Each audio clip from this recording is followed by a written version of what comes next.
going down, fight fans? It's your boy Active, man, bringing you another one on Active Sports TV. You see it right there, man. Go ahead, man, subscribe and like. Let's tap into this boxing news. Without further ado, I jumped right into it, man. PBC is went ahead and came out with their first fight card of the year, bro. As expected, we already knew that they were already, some hints, through sources, a lot of reporters, other boxing content creators was stating that this was official, that this fight was, not just some, boxing gossip, you know what I mean? Some boxing hype, you dig that, at 175, we was going to finally get some type of action since Duck Nello is running from one of the biggest fights of the year or biggest fights of this time. Let me go and correct myself.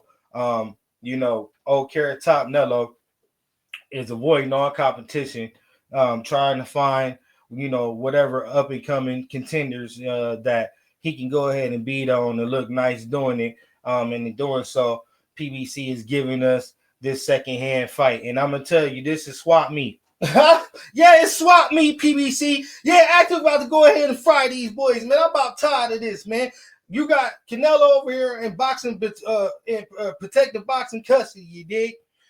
Al Heyman and the whole, boxing staff, however they got going, man, the whole, upper echelon, the crew, the promotion staff.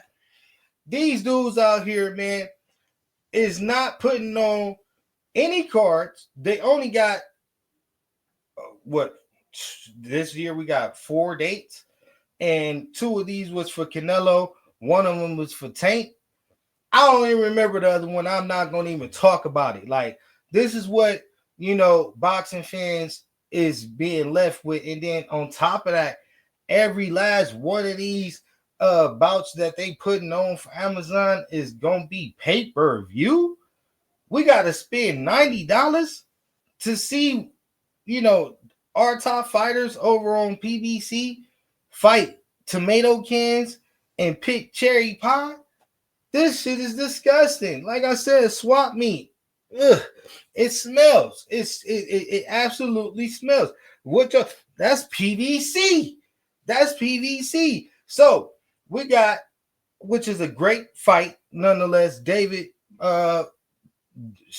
which one you want to go with, Morrell or Benavidez?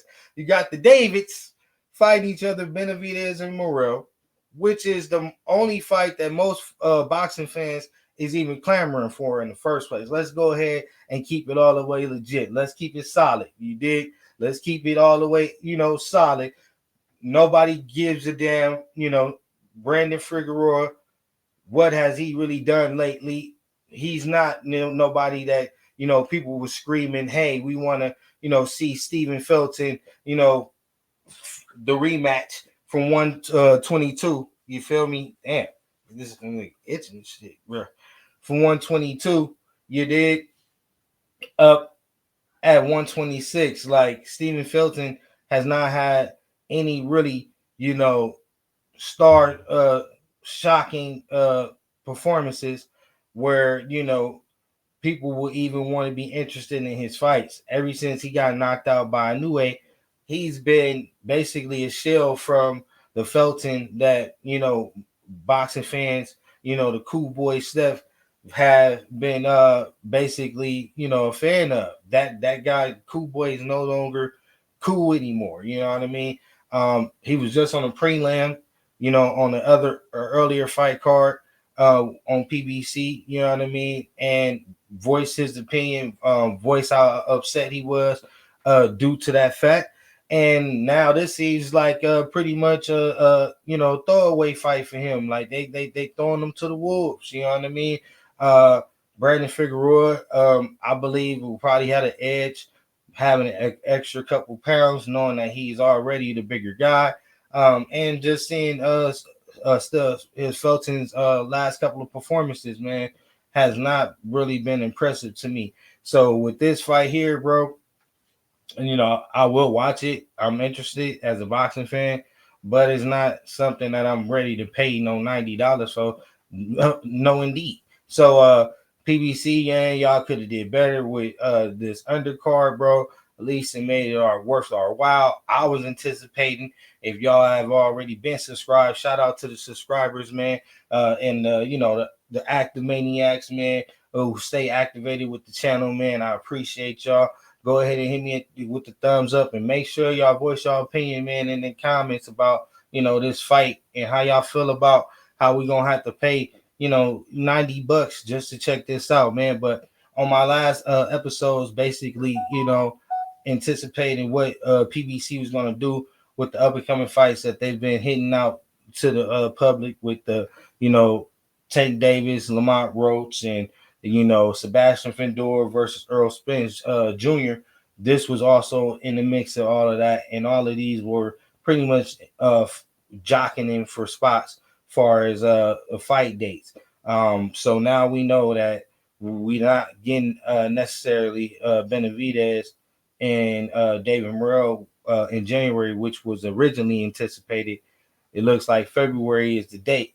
So now we have so many other questions that I'm gonna be making episodes on. What's going on with the Fandor Earl Spence fight? I was anticipating this either being a headliner main event, and they moving David Morrell and David Benavidez to the pre undercard, pre main event, um, to the main event. But it seems like PBC got something on their mind. Look like we're gonna get a back date on that fight. No telling if it's gonna be sometime within that same month or the following in March. But it doesn't look good. Earl Spence has been out for a while, just like majority of these fighters that's on this fight card outside of David Benavidez, who's been, staying busy with, the fights that's been available to him.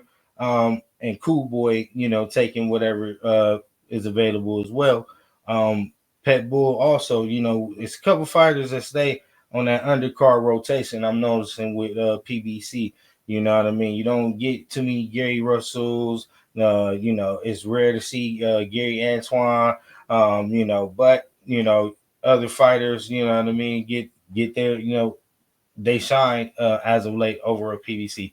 It's quite stinky over there, man. It's quite smelly, man. I hope that they can go ahead and get this right, man. PBC, y'all filed for this. I hope y'all definitely cut the price in half. This should be a regular television program bout where we can go and check it out on Amazon or another network. But it doesn't look like we're gonna be able to do so without paying that fee, man. So how y'all feel about that, boxing fans? Let me know, man. Put it in the comments, and then let's talk about the overall fighters on there. So now we got the undercard starting out with Jesus Alondros Ramos Jr. Brother just came off an action-packed bout on the Jake Paul card, pushing Mario Barrios, dropping Mario Barrios to a split decision loss. So he steps back in the ring, and he will be this fight will be at 160. It'll be a middleweight bout. We're against the Banana Jason Rosario out of Dominican Republic. Last fight against Jared Hurd, wasn't too impressed or whatnot. Looked like a fighter kind of over the hill, but nonetheless, had a good output over there on Pro Box. He gets the fight. No favors in this one, man. I'm gonna just give it to, the guy with the less damage, more to fight for, which is Jesus, and that's gonna be that one. You know what I mean? Moving to the next, we're gonna have Isaac Pittsburgh Cruz fighting at 140. This is his comeback fight after losing his title at 140 against Rayo Valenzuela, against Angel Ferros, 22-2. Isaac 26-3. With 18 knockouts, and his opponent with 17 knockouts. 17 knockouts, by the way. Um, as I spoke before, at 140, this should be, a Mexican brawl, a come forward fight, sanctioned for 10 rounds. Um, I got Isaac. I don't think that Angel will be able to hold him off for the full 10. But it is a formula out there to beat old Isaac Pitbull Cruz. So yeah, moving on. Like I spoken of before, you got Brandon Figueroa versus Stephen Felton, man. This one is a rematch. We all know that Felton got the best of Figueroa at 122. Is Figueroa is now 25 with 19 knockouts. Felton is 22 with 8 knockouts. Both having only one loss on their record. Like I said, Felton hasn't been looking good of late. Had a real, controversial fight in his last bout. Figueroa, only lost is to, I believe, Felton.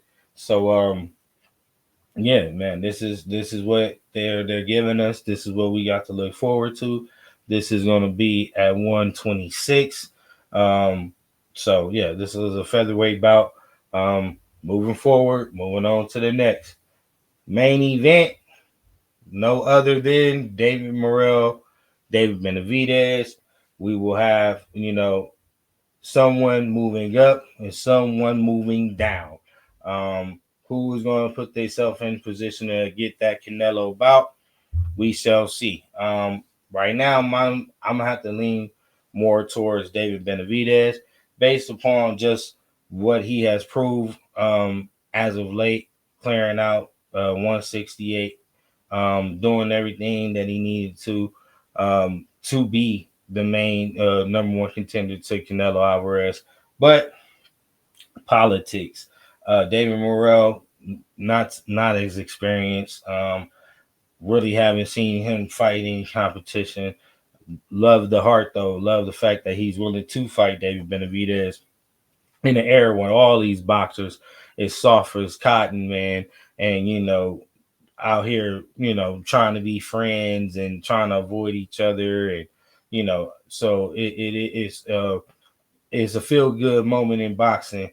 I must say that PBC is at least, taking two of their young prime fighters and allowing them to fight it out, man. Who, regardless of who loses this bout, career is not over. It could be about where this can turn into a trilogy. This can promote both fighters. So I'm glad that they wanted to take the risk. That's why I'm going to be watching it. Paying for it, I don't know. We got to hide the homies, see what's happening. Somebody got the fire stick popping. I can't say I ain't never be there. You dig? So we got David Morrell, David Benavidez, 29-0 with 24 knockouts. The Mexican monster coming forward, putting everything to sleep. Now, getting it, officially acquainted at 175 light heavyweight. His opponent, David Morrell, 11-0 with 9 knockouts. Also, recently moving up to 175 as well. Both of these guys is trying to make their claim on 175 since they're both being avoided since from Duck Nello. So I ain't gonna hold y'all, man. Y'all let me know how y'all feel about this in the comments. Till next time, this is your boy Active TV telling you guys to subscribe on the way out and stay activated, man, at all times, man. You don't want to be out here unplugged. Do what you got to do out here, man. Stay, keeping your family first at all times. Dedicated to your craft. I'm up out of here, man. Until next time. See